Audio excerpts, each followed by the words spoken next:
Bonjour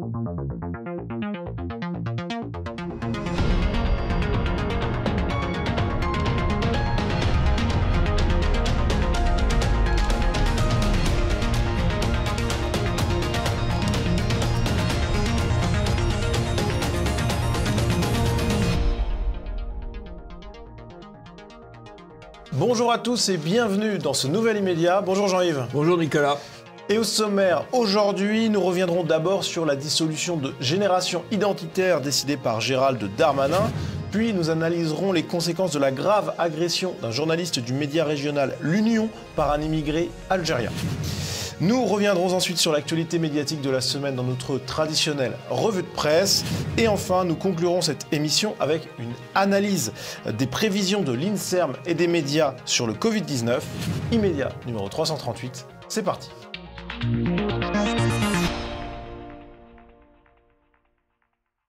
Et pour commencer cette émission, eh bien c'est l'image de la semaine. Et cette image, Jean-Yves, c'est celle de Thaïs Descuffon, porte-parole de Génération Identitaire, arrêté par la police dans un parc parisien avec plusieurs autres militants de Génération Identitaire. Oui, alors c'était la dernière action de Génération Identitaire avant la dissolution de ce mouvement, une action pacifique, sympathique, avec une banderole très juste, mais qu'il ne fallait pas évidemment que le public voie. On ne dissout pas une génération, on ne dissout pas des idées. Alors, ce qu'on voit aussi, c'est un assez bel exemple de ce qu'on appelle la narco-tyrannie. C'est-à-dire qu'on voit une police très présente, très nombreuse, pour interpeller, vérifier l'identité de gens tout à fait pacifiques. Une police qui généralement est absente dans d'autres quartiers de Paris, où la violence et les deals se répandent tout à fait librement. C'est ça, la narco-tyrannie, la répression de ceux qui défendent les libertés et l'identité, et le laxisme vis-à-vis des délinquants. Bravo Darmanin pour cette démonstration. Oui, Gérald Darmanin qui a donc porté la dissolution de Génération Identitaire, et donc ça a été décidé ce mercredi en Conseil des ministres. Dans le décret, qui est évidemment critiquable, on va y revenir, hein, eh bien on voit que les deux objets un petit peu qui ont présidé à la dissolution de cette association, eh bien c'était d'abord de former un groupe de combat ou une milice privée. Aïe. Donc là, c'est quand même assez effrayant.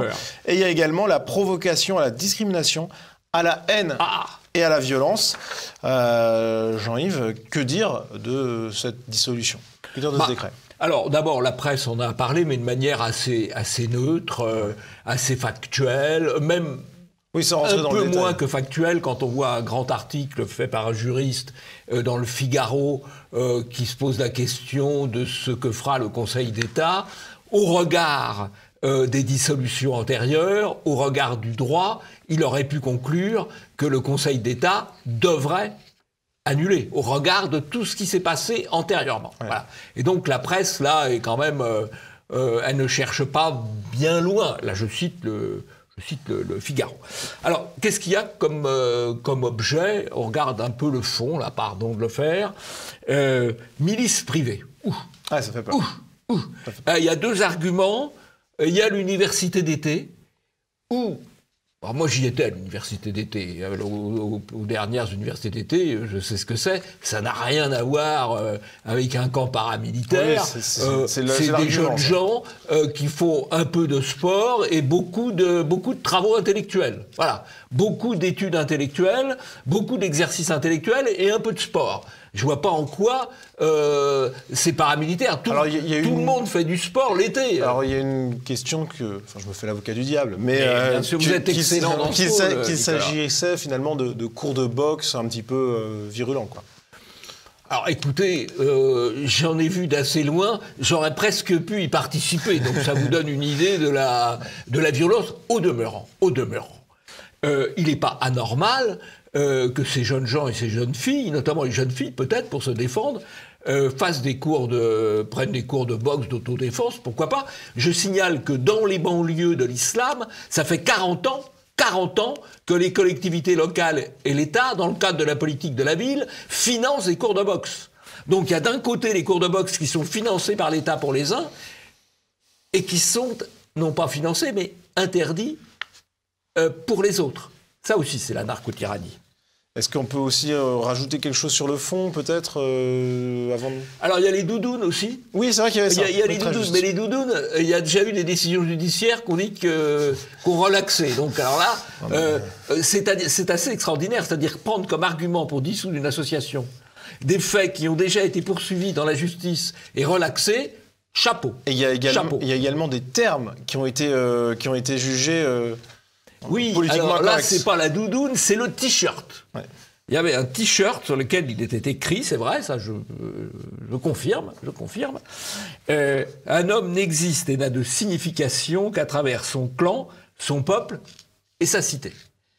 Sauf que ça, c'est toute la conception grecque de l'homme et de la cité. Donc effectivement, on peut dissoudre Génération Identitaire, on peut aussi interdire les livres de Marguerite Yourcenar, de Jacqueline de Romilly, et puis mettre au pilon Homère et Aristote. On peut y aller. Il faut dire que je doute que Monsieur Darmanin et les chaussures à clous de la DGSI aient la moindre idée de cela.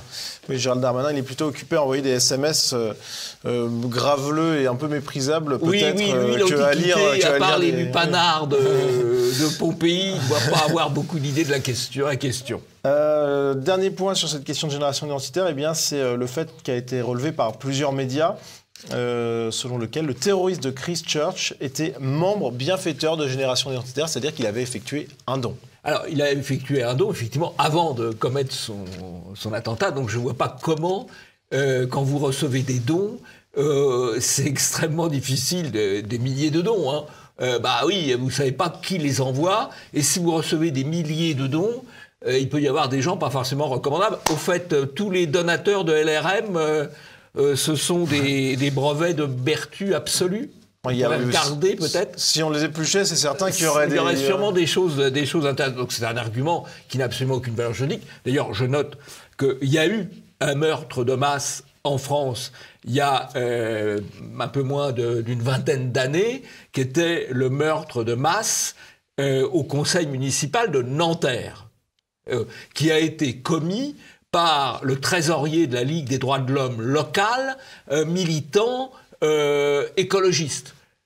On n'a pas dissous la Ligue des droits de l'homme. Non. On n'a pas dissous le Parti écologiste, à juste titre d'ailleurs, parce qu'il n'était en rien responsable de ce personnage. Mais il n'était pas à 20 000 kilomètres, il n'était pas aux antipodes, il était là. Ouais.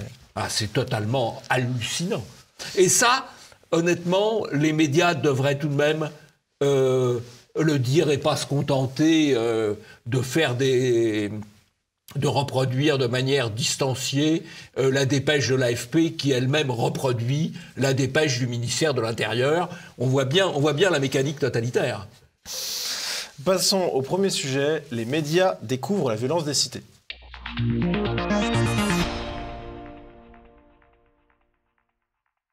Samedi 27 février, un photographe du média régional L'Union était violemment agressé lors d'un reportage dans une cité de Reims, violemment agressé et laissé pour mort.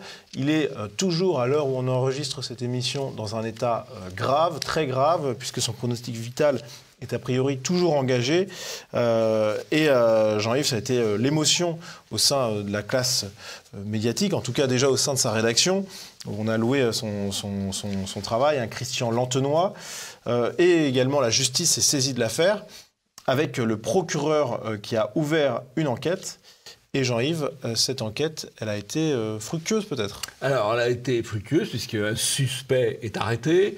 Alors, on a attendu, évidemment, 24 heures pour en savoir un petit peu plus sur le suspect, le temps que l'affaire un petit peu se tasse. Le suspect, c'est un tract de génération identitaire. C'est un jeune Algérien qui séjourne en France, on ne sait pas très bien dans quelles conditions, puisqu'il a des papiers espagnols, mais enfin... Un titre de séjour. Titre de séjour espagnol dont on ne connaît pas la durée. Bon, peu importe. Mais ce qu'on sait quand même, c'est qu'il a été 8 fois condamné de 2018 à 2019. 8 fois condamné, il était toujours dehors et il n'était toujours pas reconduit à la frontière. C'est vrai que le ministère de l'Intérieur a autre chose à faire que reconduire à la frontière les délinquants étrangers. Il a dissoudre les associations identitaires. Il faut comprendre. Hein. Voilà, faut comprendre. On ne peut pas tout faire. Voilà. En tout cas, là, ce type coche toutes les cases. Et justement, sur cette question de la comparaison un peu avec Génération Identitaire, on va écouter Véronique Jacquier sur CNews. 21 ans, Algérien, 8 fois condamné en 2 ans.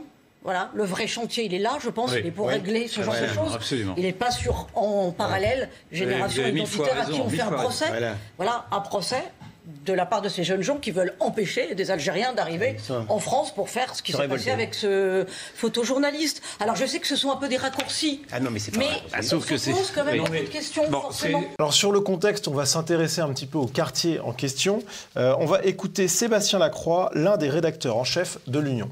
Le contexte, c'est un quartier, on y reviendra peut-être, qui s'appelle le quartier Croix-Rouge à Reims et qui est un quartier qui s'est dégradé année après année, malgré pas mal d'efforts d'ailleurs qui ont été mis, et beaucoup de revitalisation urbaine, de restauration d'immeubles. C'est un quartier qui est en proie au petit trafic, à la violence, aux rivalités entre bandes. Enfin, c'est finalement que ce qu'on entend à longueur de temps malheureusement dans tous ces quartiers populaires. Ce quartier, en fait, c'est un quartier qui n'est pas vraiment un ghetto. À savoir que dans le quartier Croix-Rouge, il y a un hippodrome, il y a l'université, il y a l'école supérieure de commerce qui s'appelle Neoma, il y a des supermarchés, l'hôpital jouxte ce quartier. Donc, c'est pas un espèce d'État dans l'État. Alors, ce qu'il nous dit est intéressant. D'abord, il parle assez bien la novlangue, hein.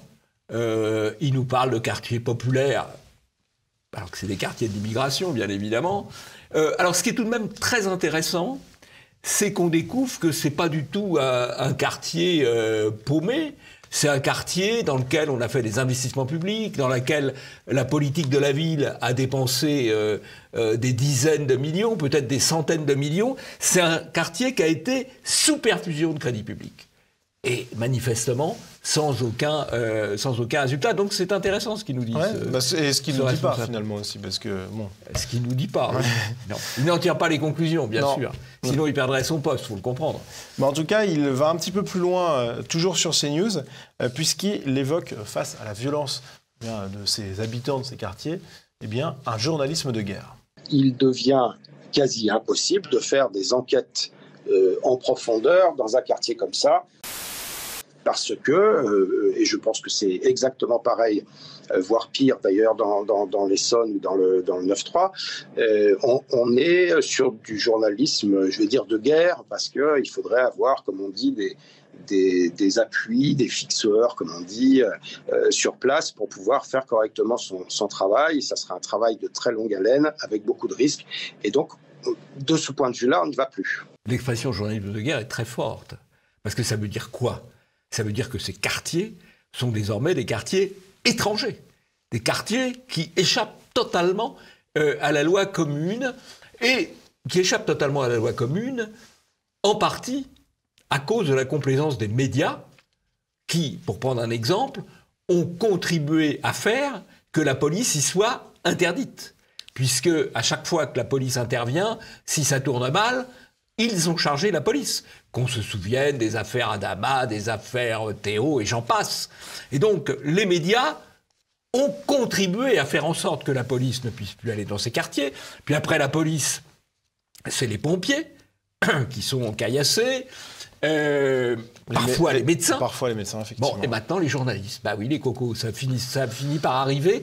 Et donc, on voit vraiment qu'on a là des enclaves extraterritorial. Et ce qui est très intéressant, c'est Stéphane Lacroix, il finit son propos en disant, en faisant une démonstration journalisme de guerre, donc nous n'y allons plus.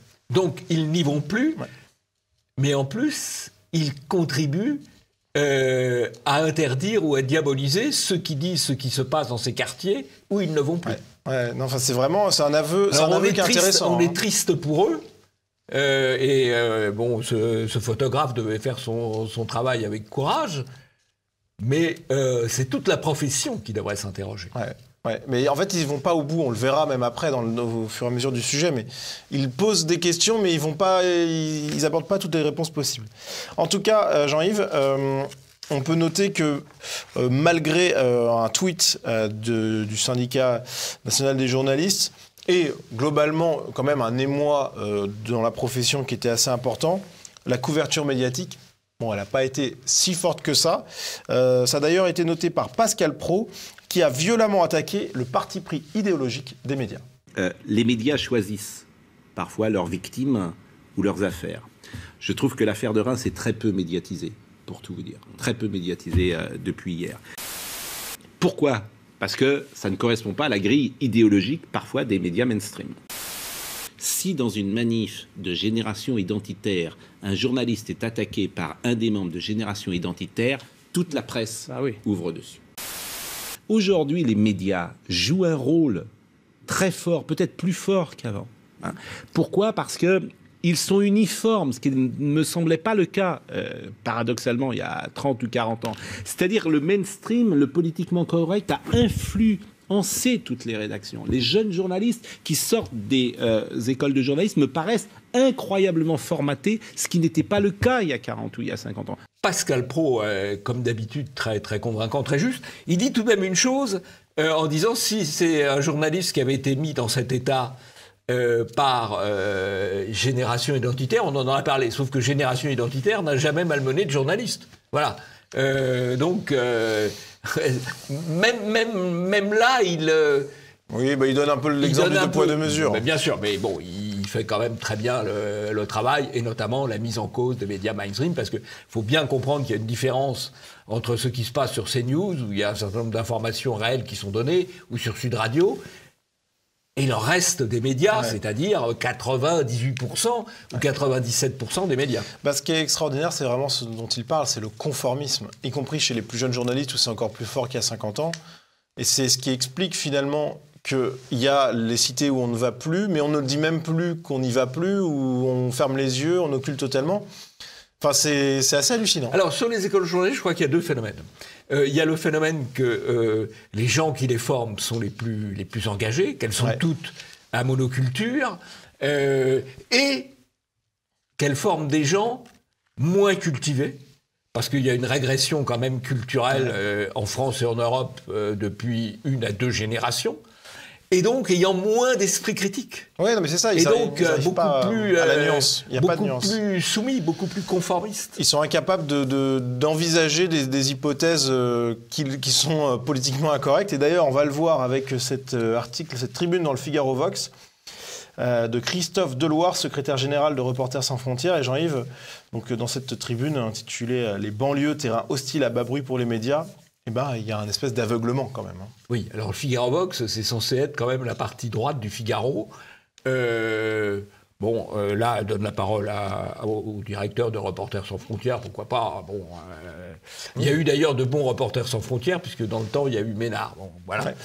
Mais là aussi, c'est l'aveuglement total. Alors d'abord, il explique le fait que ce photographe soit dans un coma avancé, en état, enfin en tout cas que son pronostic vital soit engagé. Il explique ça, alors c'est très chic, par la désintermédiation. C'est-à-dire le fait qu'il puisse y avoir de l'information en dehors des médias, c'est ce qu'on appelle les réseaux sociaux, les images qui circulent, fait que comme on n'a plus besoin des médias, on peut leur casser la figure. C'est toujours la faute des réseaux sociaux. Une explication savante, c'est la faute des réseaux sociaux.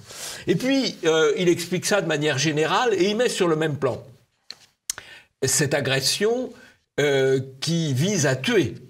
Qui vise à tuer ou qui aurait pu déboucher sur une mort s'il n'y avait pas des services de soins particulièrement performants, avec les agressions dont les journalistes ont pu faire l'objet, notamment lors des manifestations de Gilets jaunes. Alors c'est vrai que les journalistes ont fait l'objet de conduites de Grenoble lors des manifestations de Gilets jaunes, mais absolument pas le même degré de violence. Donc il compare deux choses qui ne sont pas à la même échelle. Mais toujours pour éviter l'éléphant au milieu de la pièce, c'est-à-dire éviter de mettre en accusation, d'accepter la responsabilité de populations qui, là en l'occurrence, un Algérien condamné à 8 reprises en 2 ans n'ont rien à faire sur le territoire. Il n'y a pas de responsabilité de population, mais il y a la responsabilité d'individus dans un vivier de population. Exactement. Non, cette reprise politiquement correcte. Vous avez tout à fait raison, mais c'est qu'en gros, on ne dit pas là... On cache. On parle des gilets jaunes, on parle des réseaux sociaux, au lieu de dire que cette personne-là, elle n'avait strictement plus rien à faire en France. C'est assez intéressant. Il ne doit pas y avoir le mot immigration dans le papier. À revérifier peut-être. Alors qu'il y a le mot gilet jaune et il y a le mot réseaux sociaux. C'est quand même formidable. C'est l'aveuglement. Donc on voit qu'ils sont confrontés à la violence, les journalistes, mais ils ont un petit peu de mal encore à comprendre pleinement ce qui se passe. On espère qu'ils comprendront rapidement avant de nouveaux drames. Et nous, on va passer à la revue de presse.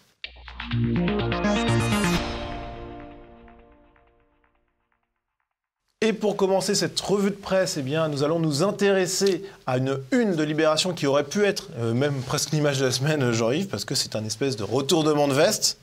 Il y en aura peut-être d'autres d'ailleurs. 2022, j'ai déjà fait barrage. Cette fois, c'est fini. Sous-entendu, si l'élection se présente demain, l'élection présidentielle, le deuxième tour entre Marine Le Pen et Emmanuel Macron, beaucoup d'électeurs de gauche ne feront plus barrage. Alors... C'est une de Libération qui est tout de même assez surprenante parce que ça ne se rapporte à aucun événement qui vient d'arriver. C'est une politique fait quand même, en gros, sur le modèle du micro-trottoir. Auprès de leurs lecteurs.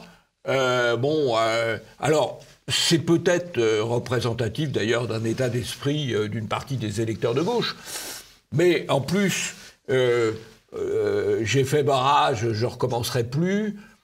On fait toujours barrage. La dynamique d'un second tour n'est jamais la même que le premier. Donc c'est quand même... Ça ressemble beaucoup plus à une opération politicienne, peut-être pour se poser la question, est-ce que Macron est le bon candidat ? Je ne sais pas. Mais c'est pas vraiment un événement, quoi. C'est pas vraiment un événement. Vous pensez qu'en fait, Libération essayait un peu d'aiguillonner un peu la gauche pour qu'elle trouve un candidat, quoi. Peut-être aiguillonner la gauche pour trouver un candidat, aiguillonner le centre-gauche, la gauche sociétale pour trouver un autre candidat que Macron, etc. Je pense qu'ils sont plus dans le jeu politique que dans l'analyse de faits réels. Okay. Et puis entre nous, les lecteurs de Libération, ça n'a rien de représentatif. Oui, ils sont pas nombreux déjà. Ils sont pas nombreux, il n'y en a pas beaucoup. Et ils sont absolument pas représentatifs. Oui, c'est vrai. Mais ceci étant dit, ça montre quand même quelque chose malgré tout. Mais effectivement, la vérité d'aujourd'hui n'est pas celle de demain. Alors, on va passer à une autre grosse actualité médiatique et politique de la semaine, Jean-Yves. C'est celle, bien entendu, de la condamnation de Nicolas Sarkozy pour corruption et trafic d'influence. Et Jean-Yves, tous les médias en ont parlé. Tous les médias en ont parlé à juste titre, parce que c'est typiquement quand même dans le conflit entre le pouvoir politique et le pouvoir judiciaire. Voilà. Donc c'est assez normal que tous les médias en ont parlé. Et Jean-Yves, il était même interviewé aux 20h de TF1. Oui, c'est assez normal compte tenu de l'importance quand même au moins symbolique de l'événement. Bon, ça s'explique aussi, et il avait eu comme témoin de son deuxième mariage Martin Bouygues, patron de TF1, en même temps d'ailleurs qu'Arnaud, patron du Parisien et d'autres. Bon, ça aide, mais c'est pas tout à fait anormal, parce que c'est quand même un événement qui est au choc du pouvoir judiciaire, du pouvoir politique. Le pouvoir judiciaire quand même qui est très interventionniste. C'est quand même le coup d'État judiciaire qui a permis l'élection de Macron au détriment de Fillon. C'est un coup d'État judiciaire qui va empêcher Mme Barège d'être candidate au régional en Occitanie. Bon, c'est un vrai sujet quand même. Qui n'est pas trop traité sous cet angle-là, y compris d'ailleurs par Sarkozy qui n'utilise pas l'expression justice politique, sur quoi, à mon avis, c'est son affaire. Pour lui, il déclare même, on le retrouve dans le Figaro notamment, que finalement, il a été condamné presque comme un petit Français de sang mêlé. Pourquoi ? Parce qu'il a dit il est nécessaire d'avoir plus de diversité dans le recrutement des magistrats. J'ai rappelé un jour que j'étais moi-même un petit Français de sang mêlé. J'aimerais que ces Français de sang mêlé soient mieux représentés dans toutes les corporations. Les civilisations disparaissent sous l'effet de la consanguinité, pas sous celui de la diversité. Je ne pense pas qu'il ait une grande culture historique quand il affirme ça, mais bon, après tout, c'est son droit. Mais en tout cas, il a riposté sur ces reins-là. Il riposte sur les juges en leur reprochant de ne pas avoir une composition suffisamment politiquement correcte. Voilà. Ouais, il les déborde sur le politiquement correct. Bon, toujours sur le rayon judiciaire, Jean-Yves, on voit une juge qui estime nécessaire un procès de Vincent Bolloré dans une affaire de corruption liée au Togo. Est-ce qu'on peut rapprocher ça un petit peu de l'affaire Sarkozy, peut-être? Alors, je pense que Bolloré est sous la pression du pouvoir politique, et du pouvoir politiquement correct, et du pouvoir médiatique, et donc il devient, à partir du moment où le pouvoir politique est contre lui, parce qu'il vise à développer un groupe de presse un peu différent des groupes de presse politiquement corrects, il est sous le feu du pouvoir politique, il est sous le feu du pouvoir médiatique, et bien entendu, il devient un gibier intéressant pour les juges. Ouais. Voilà. Alors, dans l'actualité, on va plutôt s'intéresser à un réseau social avec Facebook qui a censuré des Kurdes syriens pour protéger son business en Turquie. C'est 01net qui nous l'apprend. Finalement, un coup de pression d'Erdogan a amené Facebook à censurer des pages kurdes. Oui, Facebook censure partout. Facebook censure en France, à la demande du pouvoir politique. Hein. Ils ont censuré d'ailleurs Génération Identitaire avant la dissolution.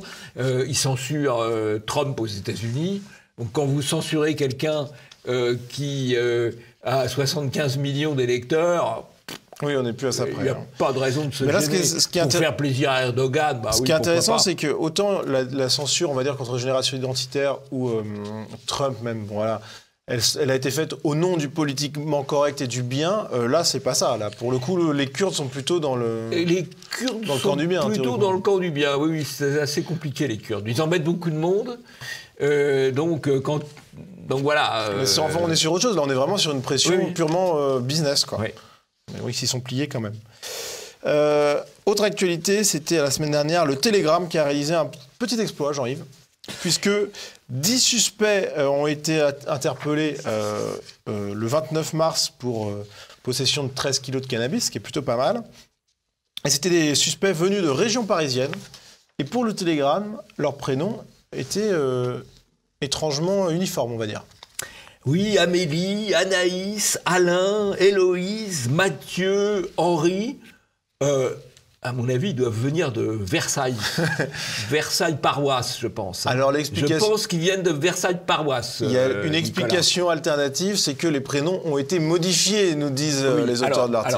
Alors, c'est là que ces journalistes de la PQR deviennent des génies, quoi. Parce qu'ils changent tous les prénoms, et tous, on peut penser dans le même sens. Ils auraient pu être un peu plus variés, quand même. Non, là, c'était... Là, la région parisienne manque de diversité. Hein. Oui, clairement.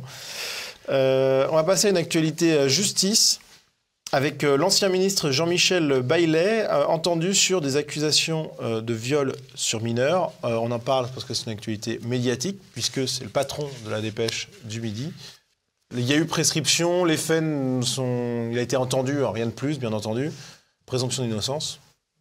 Absolument. Mais la gauche morale cumule les belles affaires. Ouais. Qu'elles soient avérées ou non, toujours on regarde avec prudence. Mais en tout cas, il y a beaucoup d'accusations contre les grands cadors de la gauche morale. Alors, il faut quand même dire que la Dépêche du Midi avait détruit Baudis, qui était un grand baron local, sur la base d'une série d'accusations totalement mensongères. Hein, voilà. Donc, on a bien sûr la présomption d'innocence pour Baillet dans cette affaire-là, pas dans la destruction d'un adversaire politique par son média, il y a maintenant peut-être une vingtaine d'années. Et pour finir, Jean-Yves, sur une note plutôt positive, eh bien, on va s'intéresser à ces fameux scénarios de téléfilms français, très politiquement correct, avec Marina Foïs qui a tourné dans un téléfilm. Le scénario, c'est le suivant. L'histoire d'une militante FN qui tombe amoureuse d'un réfugié dans la jungle de Calais. Une très belle histoire, nous dit Télécâblesat. Donc... Oh, ça doit être émouvant. Ouais, ça va être émouvant. La propagande ne s'arrête jamais. C'est incroyable. La propagande ne s'arrête jamais. Donc on suivra ça, on sera devant notre poste de télévision peut-être, il y a peu de chance quand même, on va pas se mentir. Passons à notre deuxième sujet, Covid-19, les prévisions de l'INSERM et des médias.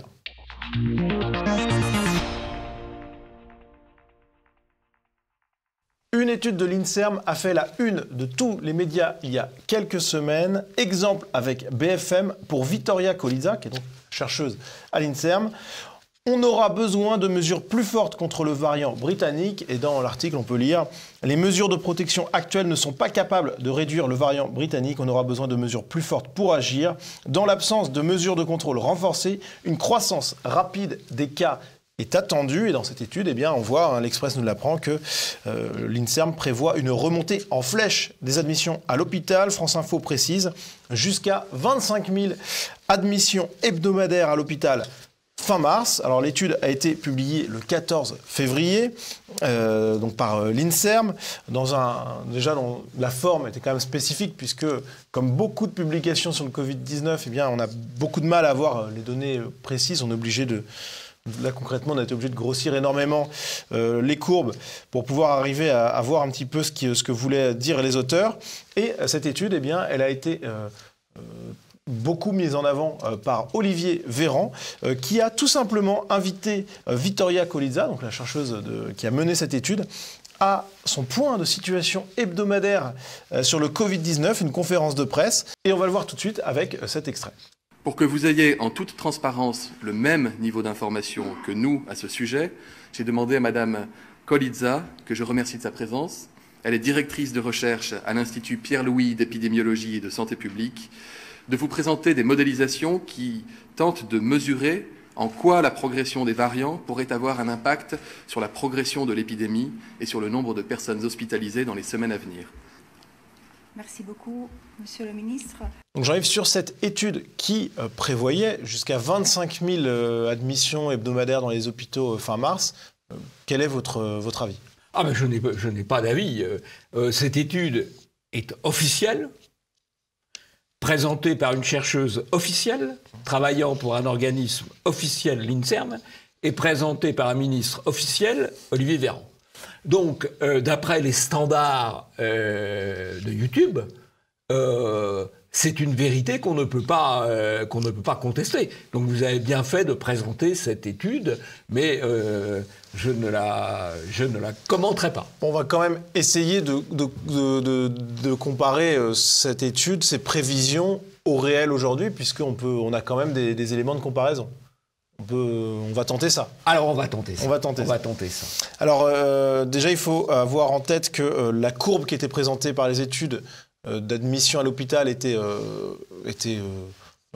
de manière exponentielle, mais l'augmentait significativement. Or, quand on regarde les nouvelles admissions à l'hôpital à date, c'est-à-dire au 2 mars dernier, on se rend compte que la courbe est quand même sur un plateau, elle est plutôt plate, voilà. Et on est à 1365 entrées à l'hôpital en moyenne sur 7 jours mobiles. Ce qui nous donne, quand on multiplie ce chiffre par 3, ce qui nous donne environ 9560 personnes. Et alors, il y avait plusieurs scénarios qui étaient présentés par cette étude. Des scénarios avec un relâchement des mesures restrictives, une continuation des mesures telles quelles, et un renforcement des mesures, sans forcément aller jusqu'au confinement, mais avec un renforcement des mesures sanitaires. Donc on va commencer par le scénario qui prévoyait bien des mesures moins contraignantes, ce qui n'a pas été le cas évidemment, il n'y a pas eu de fin du couvre-feu, etc. Eh bien, à l'heure actuelle, c'est-à-dire en semaine 9, eh bien, il était prévu par ce scénario de l'INSERM environ 17 000 admissions par semaine. Aujourd'hui, on est donc à 9 560, ça veut dire 7 440 en moins. Voilà. C'est-à-dire pratiquement la moitié en moins. Oui, exactement. D'accord. Donc ça, c'était s'il y avait eu des mesures moins contraignantes. Officiels de Santé publique France par rapport aux chiffres officiels de l'étude de l'INSERM. Exactement. Alors il y a eu une autre prévision donc avec des mesures restant stables. Concrètement, c'est à peu près ce qu'on a eu. Eh bien, selon cette étude de l'INSERM, il y aurait eu environ 14 000 admissions par semaine aujourd'hui, sauf qu'on voit qu'effectivement, bien, on est à 4 500 de moins environ que ce chiffre-là. C'est-à-dire à peu près 35% de moins entre les chiffres officiels observés et les chiffres officiels annoncés. C'est très précis, effectivement, on est dans les clous. On espère être dans les clous, parce qu'on ne sait jamais. Hein. Les censeurs sont tellement imaginatifs. Et en tout cas, on a eu également, donc, on avait une autre prévision qui était avec un durcissement des mesures, donc c'est-à-dire avec, sans aller jusqu'au couvre-feu, mais un durcissement des mesures sanitaires. Donc là non plus, on n'a pas eu. Les annonces, c'était 10 500 admissions par semaine, sur cette semaine, sauf qu'on voit qu'on est plutôt aux alentours de 9 560, c'est-à-dire en gros 1000 personnes en moins à l'hôpital par semaine. Par rapport à l'hypothèse d'un renforcement considérable des mesures de confinement et autres. Voilà. Donc c'est quand même, il y a quand même un... Bon, on ne va pas analyser plus que ça, mais il y a quand même un petit décalage quand même. Voilà. Et d'ailleurs, on le voit avec la personne qui tient Covid Tracker, Guillaume Rosier, qui a lui aussi fait les mêmes analyses que nous, et qui a donc rajouté sur le graphique donc des points rouges qui montrent les chiffres réels et qu'on voit à comparer avec la courbe noire qui montrait les prévisions de l'INSERM, et il y a bien une différence. Alors, la question, c'est de savoir pourquoi il y a une différence. Il y a plusieurs explications.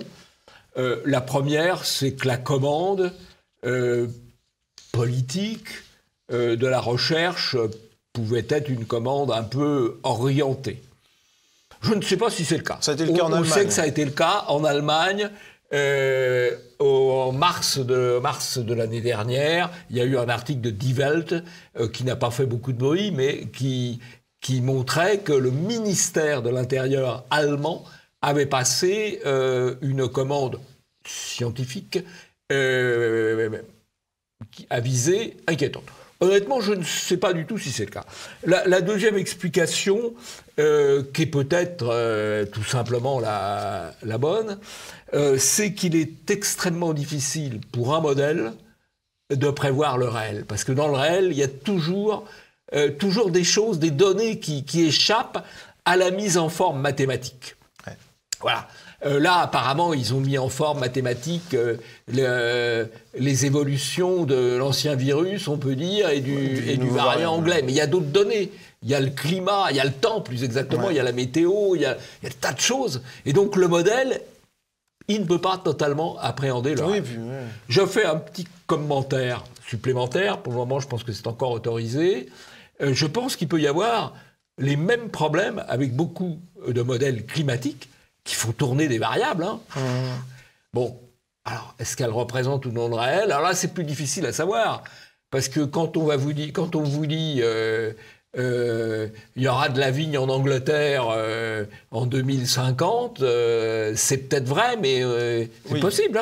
Mais il faut attendre 30 ans, un peu. Quoi. Voilà. Oui, alors que là, on a les analyses là, on directement. le voit un peu plus vite. Bon, alors ceci étant, peut-être que ça va repartir brutalement. Peut-être que ça va continuer à se stabiliser, peut-être que ça va baisser, peut-être que ça va remonter. L'incertitude, elle existe toujours, forcément. En tout cas, on a déjà eu un petit peu des annonces comme ça qui ont été un peu niées par les faits. On a, par exemple, le Conseil scientifique qui avait évoqué des courbes très fortes, en très forte augmentation pour demander un confinement en janvier.